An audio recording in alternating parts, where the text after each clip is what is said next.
Hola chicos, en esta oportunidad vamos a ver la unidad número 6, fluidos. Recordemos que fluidos son tanto líquidos como gases.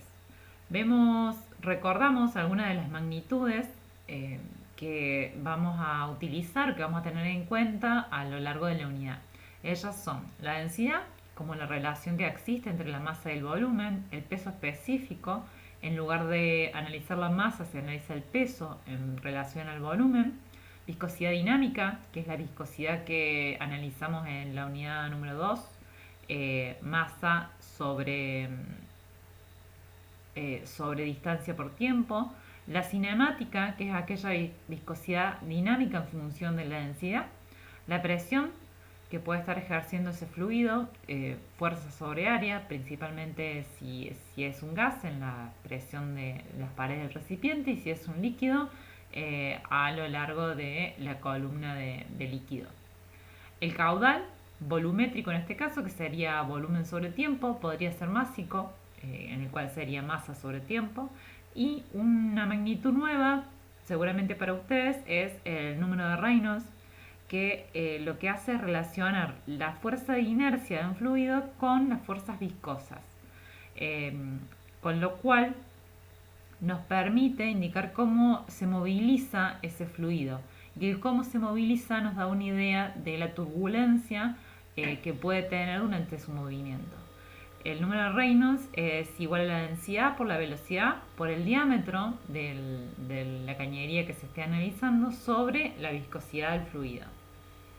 Es muy importante no solo tener en cuenta las magnitudes, sino las unidades. Un caso de una sonda de la NASA se destruyó debido a un error de convertir unidades de inglesas a métricas y el costo, bueno, fue realmente millonario.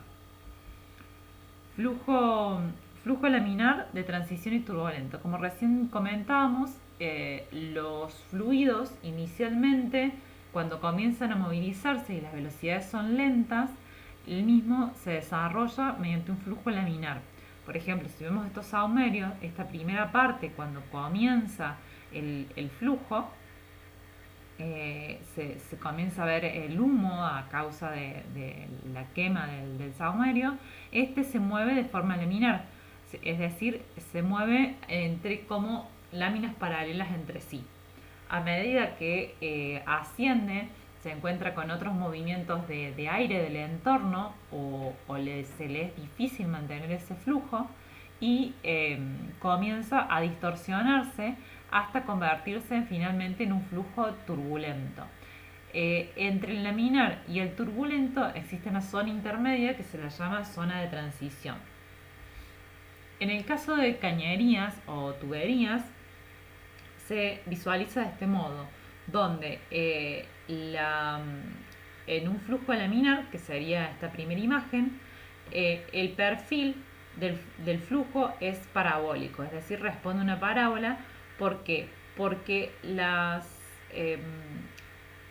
aquellas capas del líquido que se encuentren, un líquido o un gas, aquellas capas de fluido que se encuentren en contacto con las paredes de la tubería van a tener velocidad nula.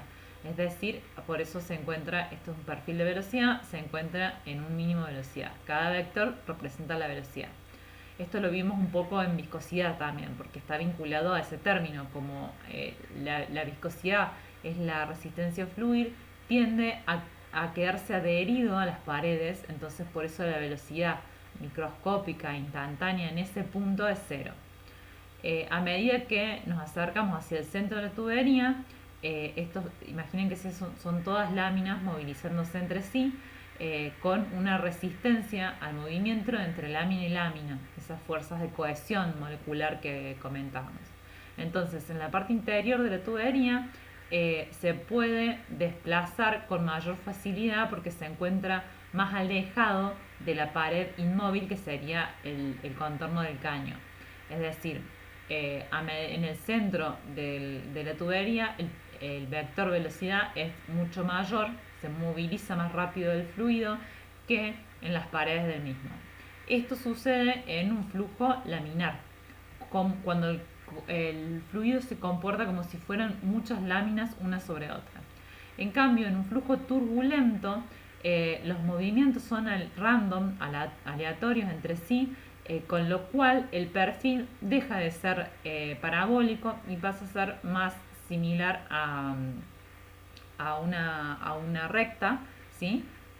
Donde las velocidades en todos los puntos de las cañerías son similares. Esto se da cuando los números de Reynolds son elevados, ¿sí? Y fíjense que en el número de Reynolds tenemos como importante la velocidad. Es decir, si la velocidad aumenta, el número de Reynolds aumenta. Esto lo podemos ver, por ejemplo, cuando inicialmente abrimos alguna canilla y esta tiende a hacer el agua que cae lo hace de una forma suave y justamente en ese caso está cayendo de una manera laminar. En cambio, si se abre con mayor medida la canilla, esta comienza a tener más turbulencia. Estamos aumentando el caudal y como el área de la cañería es la misma, se aumenta la velocidad. Un concepto vinculado a esto es el de la capa límite, que es esa capa donde se produce esa transición de laminar a turbulento. Es decir, por ejemplo, es un objeto, una esfera, en donde acá se ven el flujo laminar y al encontrarse esta corriente de fluido con un objeto, se produce una distorsión en el flujo, un movimiento. Luego de la esfera, ambas corrientes, por tener este sentido, se unen y se produce un flujo turbulento, que sería esta zona más borrosa. Y esta zona intermedia sería una zona de transición.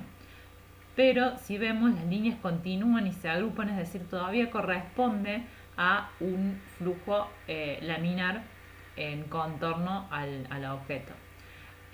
La capa límite se ve como si yo trazara una línea por aquí, por donde está el mouse, donde se produce la transición del fluido desde el laminar al turbulento.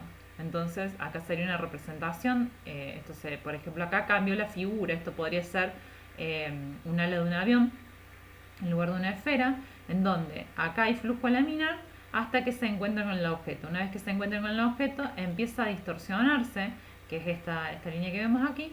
Este es el punto de transición, ven, porque inicialmente se responde a ese laminar, pero luego deja de ser laminar. Cuando deja de ser laminar, se convierte en turbulento y esta transición del laminar al turbulento es lo que se llama capa límite. Acá tenemos otro ejemplo. En esta gráfica está representado en función de la longitud, es decir, este sería el punto inicial donde se produce el choque con el objeto y se grafica el espesor de la capa límite. Como ven, inicialmente hay una parte de flujo laminar que la considera dentro de la capa límite porque ya empieza a modificarse, deja de ser el régimen convencional que era anterior sin la afectación por ese movimiento a causa del objeto, y comienza luego una etapa de turbulencia y se desarrolla propiamente dicha la capa límite. Este tipo de análisis se utiliza mucho en aerodinámica porque esta capa límite, mientras menor sea la capa límite, menos resistencia se ofrece al paso del fluido o al paso en el caso, por ejemplo, de un Fórmula 1, al paso del aire. Entonces se busca que la resistencia sea la menor posible, con lo cual se logran formas como este plano aerodinámico con una resistencia mínima. Una esfera tiene una resistencia media, mientras que un plano perpendicular al fluido tendría una resistencia aerodinámica realmente elevada. Acá tenemos algunos conceptos de las velocidades que se producen en el fluido respecto al contacto con el objeto.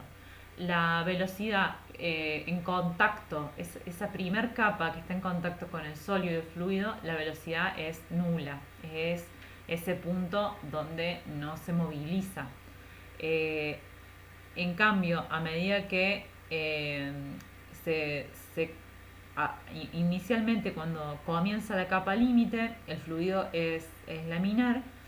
La zona de transición sería la intermedia entre la turbulenta y la laminar, y la turbulenta se da normalmente luego del objeto.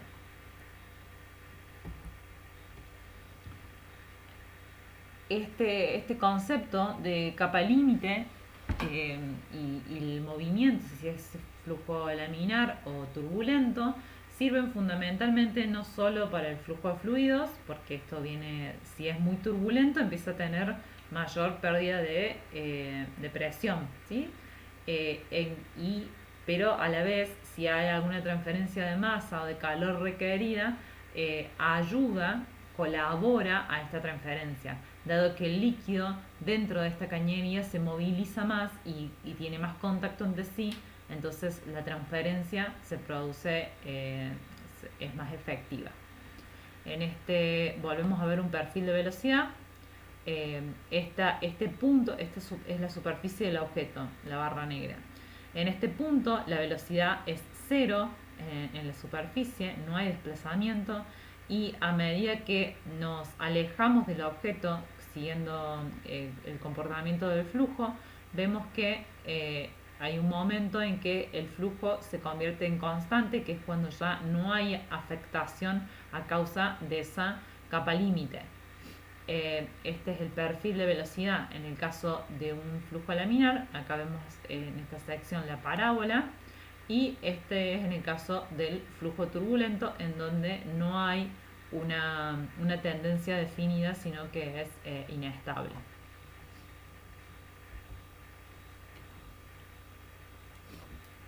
Para realizar un balance de masa en fluidos, lo que tenemos que tener en cuenta principalmente es la ecuación de continuidad de la materia, que es el caudal es igual a la velocidad por el área, en donde la velocidad es la que se desarrolla dentro del conducto y el área es el área de pasaje. Es decir, si nosotros tenemos esta cañería, por ejemplo, con una reducción y luego una cañería menor, y el caudal es el mismo, lo que se produce es al aumentar la sección, al disminuir la sección, se aumenta la velocidad para poder mantener esa relación constante de caudal. Es decir, si yo aumento la sección, como que sería esta primera parte, la velocidad es menor. Es decir, que aquí podría haber un flujo laminar, pero si yo reduzco la sección puedo obtener un flujo turbulento con el mismo caudal, distinto diámetro. Eso respecto al balance de masa. Respecto al balance de energía, para transporte de fluidos se utiliza la ecuación de Bernoulli, la cual relaciona hacia un balance de energía. Como recién comentábamos que el caudal es el mismo, decimos que la masa es la misma en los distintos puntos. Aquí, en este caso, la energía es la misma en distintos puntos. Entonces, debe mantenerse desde un punto a otro en una misma sección de tubería o en el sistema que se esté analizando. Las energías totales se transforman una en otra, pero la energía total de un punto del sistema a otro es la misma. Aquellas energías en las cuales se puede transformar son trabajo, energía cinética en el movimiento, energía potencial y la energía vinculada al trabajo, a la relación presión-volumen de ese fluido. Aquí vemos la ecuación, tenemos del mismo modo dos puntos del sistema, por ejemplo el punto 1 y el punto 2, en donde se analizan las características del sistema. Es decir, acá vemos la presión, el área de pasaje, la altura, la velocidad a la cual se está transportando y lo mismo desde el otra sección del sistema. Ambas suma de energías son iguales debido a que la energía se transforma en lo otro, es decir, acá la velocidad era mayor que en este punto. Entonces el cambio de velocidad modifica la energía cinética.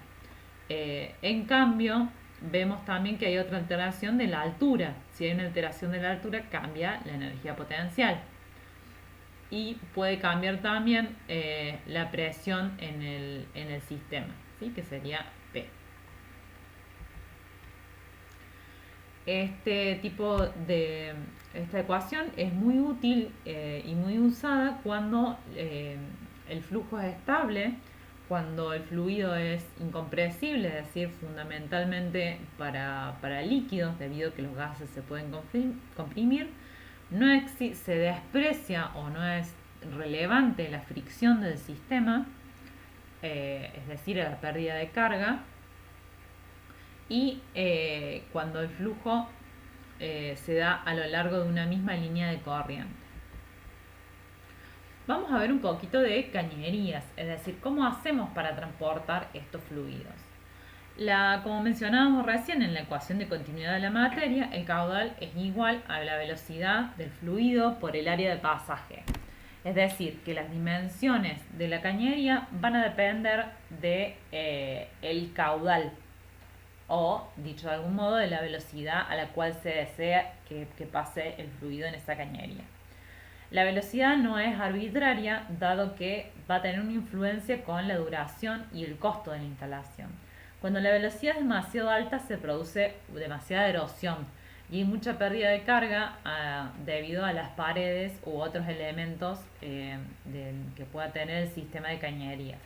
Y esto se traduce en un costo de operación. Si la pérdida de carga es muy grande, necesito una bomba, por ejemplo, o un soplador, para el caso de gases, de mayor tamaño, de mayor potencia para poder transportar. En el caso de la erosión, puede ocurrir que partes de las partículas de esta cañería se introduzcan en la corriente y puedan generar después problemas en calidad de producto, o puede ser que la erosión genere que sea necesaria una reposición, un cambio de esa cañería, de esos elementos, a causa de justamente este desgaste de la instalación. Pero si la velocidad es demasiado baja, conlleva un alto costo de inversión, porque para que sea baja la velocidad, el área es grande, y para que el área sea grande necesito un caño de mayor tamaño. En ese caso la inversión es mucho mayor, y además puede ocurrir que con una velocidad muy baja obtenga un flujo laminar cuando, por ejemplo, lo que se desea es un flujo turbulento para un intercambio de calor eficiente. Hay velocidades, hay rangos de velocidades ya estipulados para distintos tipos de fluidos. Por ejemplo, si sus fluidos es un líquido no viscoso, como podría ser agua o soluciones acuosas, el rango es de 1,5 a 2,5 metros sobre segundo, la velocidad, donde normalmente se utiliza de 1,5 a 1,8.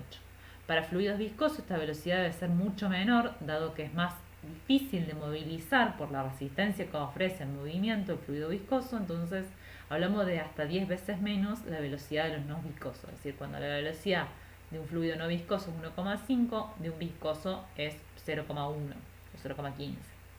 Las velocidades de los gases son mucho más elevadas que los líquidos, dado que ofrecen menor resistencia al movimiento, llegando a ser hasta 36 metros sobre segundo. Y bueno, vapor sería un tipo en particular de gas que se coloca el rango de 9 a 23. Uno puede realizar un cálculo muy sencillo teniendo en cuenta esta velocidad de tablas más el caudal que se necesita para obtener el área, y con el área se obtiene el diámetro. Pero en la industria, en el mercado, no hay todos los diámetros, a menos que se desee construir el caño, que son mucho más costosos, sino que vienen ya de diámetros y espesores nominales, ya predeterminados. Entonces lo que se hace es se selecciona uno de estos diámetros en función del cálculo, y con ello después se recalcula a ver si las velocidades son correctas, pero aproximadamente seguramente sí, porque hay un rango de velocidad, no es tan estricto ese valor. Las velocidades máximas se deben para evitar golpes de presión que podrían generar movimientos o vibraciones en las cañerías y perjudicar luego a las juntas u uniones, o generar ruidos en el proceso. Los materiales de las cañerías antiguamente, por ejemplo, los romanos, que construyeron un sistema de acueductos, en el 300 a.C., o sea, hace muchísimo, ellos utilizaban piedras.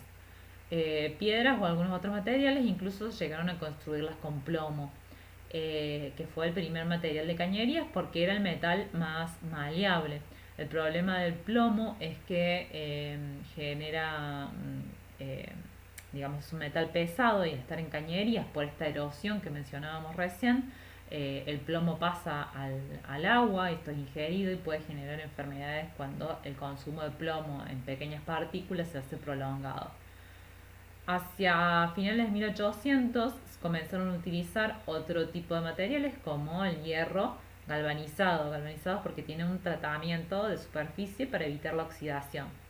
Luego se empezó a utilizar el cobre también debido a que justamente era maleable. Incluso hoy encontramos muchas griferías de cobre. Cobre amarillo no es cobre puro, es una aleación con zinc, que es latón, ¿sí?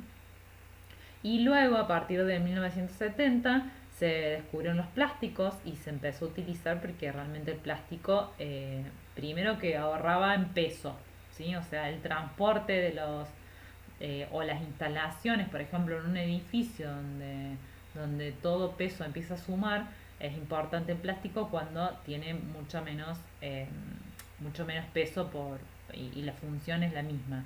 Luego la erosión, que no se oxidaban, la facilidad de instalación y bueno, trajo muchísimos beneficios en cañerías, como en otros aspectos. Hay un código de colores para las cañerías. Cuando se utiliza gas, se coloca el tono amarillo para indicar justamente que es una situación de alerta, ¿sí? De peligro. Por eso los caños de gas están pintados de amarillos y nunca se los debe pintar de otro color encima. Hay en algunos casos que pintando la pared se los pinta de blanco, pero esto es un error debido a que debe preservar esta situación de alerta. Antiguamente eran de acero porque el gas requiere una presión, entonces la forma de soportar esa presión era mediante acero. Y actualmente se utilizan también se utiliza material de cañería de polietileno debido a que tienen muy buena resistencia a la presión para gases, ¿sí? Esto es nuevo, hace poco, y la verdad que da buenos resultados.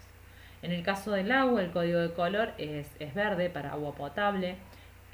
Antes, como les comentaba, eran de plomo, acá vemos algunas imágenes, pero bueno, a causa de su toxicidad, el plomo además tiene una densidad muy alta, entonces su peso es muy alto, con lo cual se lo sustituyó con muchos beneficios por materiales mucho más livianos como plásticos, como PVC, polietileno de alta densidad, y hoy hay mucha variedad en materiales para conducción de agua. Algunos otros colores utilizados en cañerías son una cañería roja, significa agua para incendio, un código para bomberos, y los negros, el color negro está vinculado a electricidad, igual que los guantes negros son también para manipulación eléctricas.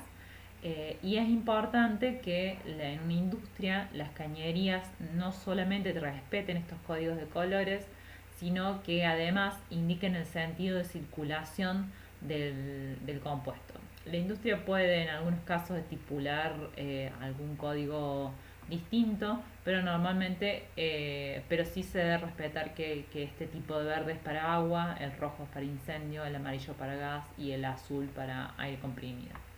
En algunos casos el número de cañerías es realmente elevado. En el caso de alguna pérdida o alguna refacción es importante que estén correctamente identificados.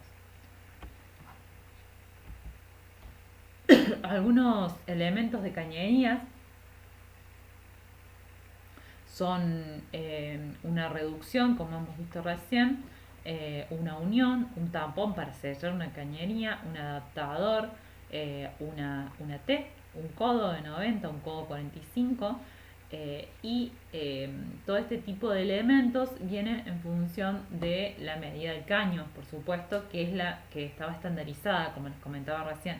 Por eso es importante que sea estándar para poder adquirir estos elementos de forma sencilla.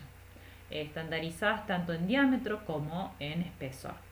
Bueno, aquí terminamos la primera parte de fluidos. A continuación vamos a ver bombas y movimiento de fluido con bombas en el caso de líquidos y para el caso de gases, sopladores y compresores.